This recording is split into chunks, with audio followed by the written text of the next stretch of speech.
বুঝছো, যেটুক চাবা ওইটুকুই কিন্তু পাবা। পরে আবার বললো না আমি জিজ্ঞাসা করি না। এরকমটাই করার হইলে আমার লাইফটা কেন নষ্ট করবো? ভেঙে ফেলার হইলে সব আগেই ভেঙে ফেলতা। আমাকে মাফ করে দিও রুহি, আমি না বুঝেই তোমাকে অনেক কথা বলে ফেলছি।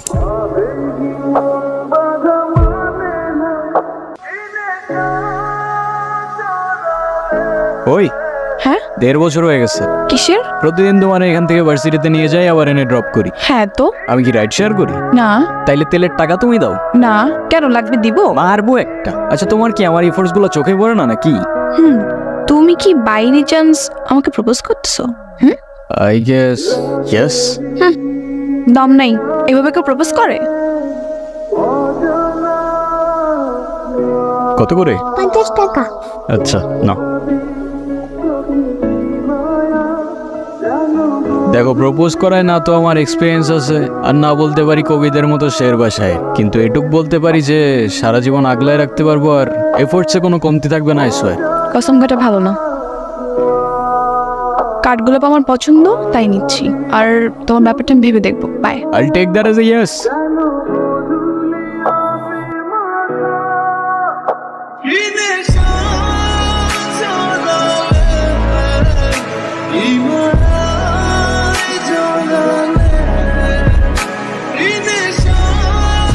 সিরিয়াসলি আমি না বুঝতেছি না তুমি এরকম কেন করছো। আচ্ছা তুমি আমাকে বল, বিএসসির জন্য আমার কানাডাতে স্কলারশিপ সহ সবকিছু রেডি ছিল। তুমি বললে এখন গেলে নাকি আমি তোমাকে হারাম, তোমাকে অন্য কোনো ছেলের সাথে বিয়ে দিয়ে দিবে। ওকে ফাইন, আমি সবকিছু ক্যান্সেল করলাম। তারপর তুমি বললা তোমার বাবা বলছে যে বেকার কোনো ছেলের সাথে বিয়ে দিবেন। আমি সবকিছু ছেড়ে আমার বাবার বিজনেসে বসা শুরু করলাম, যেটাই আমার এতটুকু ইন্টারেস্ট ছিল না। আমি আমার সব ইচ্ছা ছেড়ে তোমার জন্য পারফেক্ট হওয়ার চেষ্টা করলাম। তারপর কিসের কমতি থেকে গেল যে তুমি আজকে এঙ্গেজমেন্ট রিংটা ফেরত দিয়ে দিচ্ছ? আরে আমাকে কারণটা তো বলো অ্যাটলিস্ট। কোনো কারণ নেই, আমার মনে হচ্ছে না আমাদের একসাথে থাকাটা পসিবল।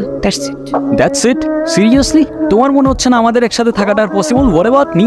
আমার কি মনে হচ্ছে সেটার কোনো ভ্যালু নাই? আমার সাইডটা কে দেখবে রুহি? দেখো, এত কথা বাড়ানোর কোনো মানে নেই, অযথা সময় নষ্ট করো না। সময় তো তুমি আমার নষ্ট করছো। এরকমটাই করার হইলে আমার লাইফটা কেন নষ্ট করো?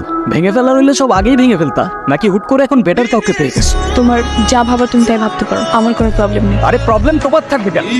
প্রবলেম তো তোমার ক্যারেক্টার, আর আমার লাখের প্রবলেম যে তোমার মতো একটা মেয়েকে ভালোবাসছি।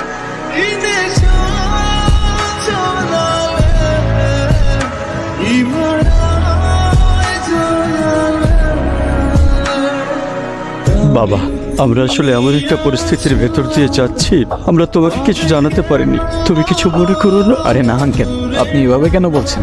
রুহি আসলে আমাদের কিছু বলতে দেয়নি। এনগেজমেন্টের কিছুদিন পর আমরা জানতে পারি ওর লাং ক্যান্সার।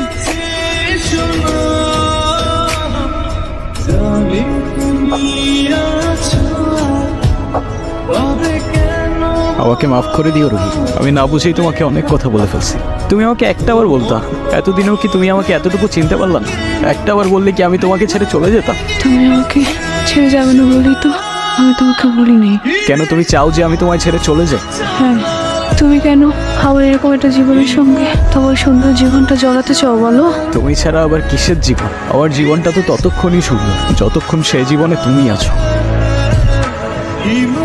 রেহান, সব জেনে শুনে এরকম করার না কোনো মানে হয় না, বুঝলি? আমি তোকে যেটা বলছি সেটা তোর ভালোর জন্য বাবা। এমন কিছু করিস না যাতে তোর জীবনটাই নষ্ট হয়ে যায়। মা আমি ওকে ভালোবাসি, প্লিজ একটু বুঝে কথা বলো। আমি তো বুঝলাম তুই ভালোবাসিস, কিন্তু বিয়ে ভালোবাসার জন্য নিজের ভবিষ্যৎটা নষ্ট করে দিবি? মানে বিয়েটা তো যে কোনো সময়। না মা প্লিজ, এটা তো আমার সাথেও হইতে পারতো না। আর আমার সাথে হইলে আর যাই হোক রুহি কখনো আমাকে ছেড়ে চলে যেত। আর আমার লাইফে ওর আগে না কেউ ছিল আর না পরে কেউ থাকবে। শাব্বাস, এই না হলে আমার ছেলে। আরে বাবা, ভালো সময় কিংবা খারাপ সময় সব সময় পাশে থাকাটাই কিন্তু ভালোবাসা। ডক্টর, আমি আর বুঝে উঠতে পারতেছি না আমি কি করব। ওর জন্য কি আর কিছুই করার নাই? আপনি আমাকে বলেন, যত টাকায় লাগুক আমি ম্যানেজ করব। দেখুন, আমরা তো কম চেষ্টা করিনি। টাকা দিয়ে সবসময় সবকিছু হয়। তারপরও রুহির জন্য যদি আপনি কিছু করতেই চান, ওকে খোলা হাওয়ায় নিয়ে যেতে পারেন। ওর মনের যদি কোনো ইচ্ছা থাকে সেগুলো পূরণ করতে পারেন। ওর মন যতটা ভালো থাকবে, মনোবল ততটাই স্ট্রং হবে।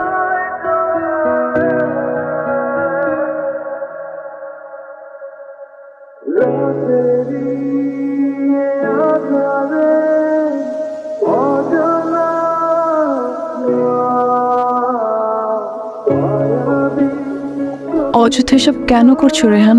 অযথা করছি? অযথা নয়তো কি? আমি আর কদিনই বা বাঁচবো? শুধু শুধু মায়াটা কেন বাড়াচ্ছ? মায়া বাড়ালে যে কষ্টটাও বাড়ে।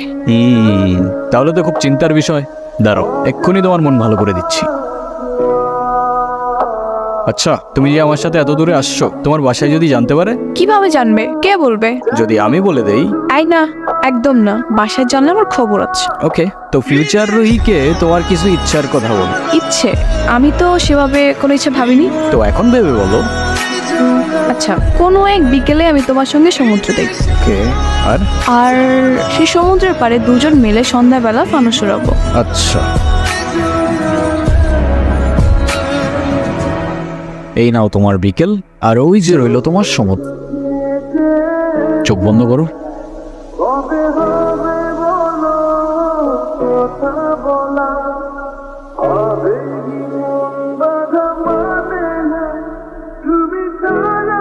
তো বলো, আর কি বাকি রইল? আর কিছু বাকি নেই। Wrong answer. আছে তো। তো ফিউচার রোহিকে জানানোর মতো আর কোনো ইচ্ছে? না, আর তো তেমন কিছু মনে পড়ছে না। বুঝছো, যেটুক চাবা ওইটুকুই কিন্তু পাবা। পরে আবার বললো না আমি জিজ্ঞাসা করিনি।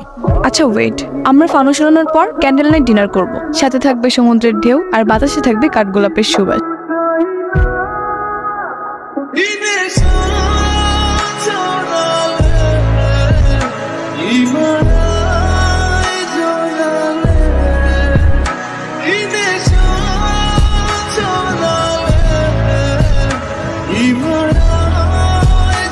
একটাই তো মন আমার, আর কতবার জিতবা?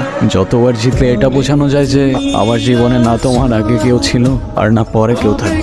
এতটা ভালোবাসো আমায়? তুমি জানো আমার খুব ভয় হয়। মুখে যাই বলি না কেন, আমার মনে হয় আমার মানুষটা আমারই থাকুক, সে যেন আমাকে কখনো ভুলে না যায়।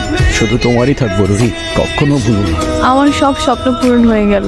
এই কিছু মুহূর্তে মনে হচ্ছে 1000 বছর বেঁচে থাকার স্বাদ পেয়ে গেলাম। আমার আর কোনো আফসোস।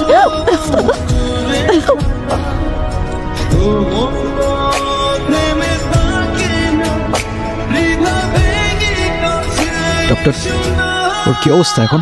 আপনাকে ডাকছে। কি ব্যাপার, তুমি কাঁদতেছো কেন? আরে আমি আছি তো। আরে না, কই কাচ্ছি না তো। কাজী ডাকছো? সবাই আসছে? হ্যাঁ, আসছে তো। ডাকো সবাইকে। মা, মা আমার কাছে বসো। বাবা, মা আমার কাছে আসো, বসো। রেডি? অলওয়েজ।